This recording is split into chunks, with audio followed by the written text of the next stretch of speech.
Ano po?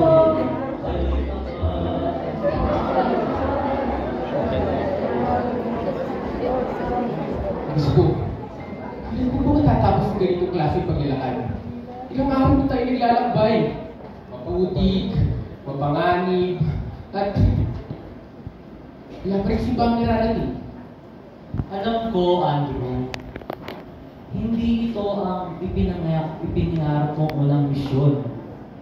Hindi tulad ng seminaryo sa Maynila. Walang kampana, walang altar, pero dito tayo tinawag. Pero Obispo, ang layunin ba natin ay itayo ang simbahan sa gitna ng gubat, sa liblib na kabundukan? Alam mo, ang daming kulang. Ilaw, kalsada, tao. Mas maraming nangangailangan sa bayan. Padre Andrew, makinig ka. Noong 1946, nakilala ko si Ginang Aurora Quezon. Hindi lang siya ang may malasakit sa mga tao na kalimutan ng gobyerno. Sabi nga niya, ang pag-unlad ng bayan ay hindi buo kung may naiiwan. At alam mo ba, Pebrero ng 1947, kinausap namin si Obispo Versosa ng Lipa.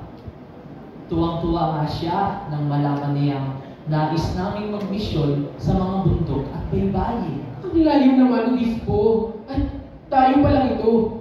Hindi ba't dapat kayo nagpapahinga? Hindi ko lang naman kasi maintindihan. Chaplain ka na sa Amerika.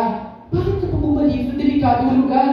Padre Andrew, dahil hindi pa tapos ang misyon.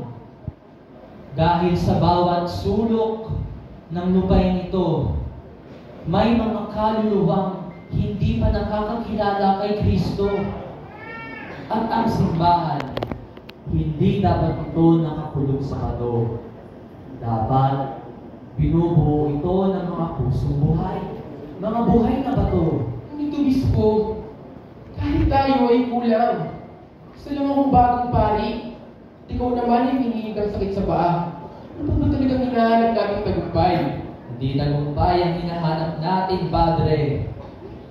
Pananampalataya, presensya. Tayong mga Carmelita ay dumating dito hindi lamang para manalangin, kundi para maglingkod. Lalakad tayo sa mga landas nila. Kakain ng kanilang tinapay. Iiyak sa kanilang lungkot.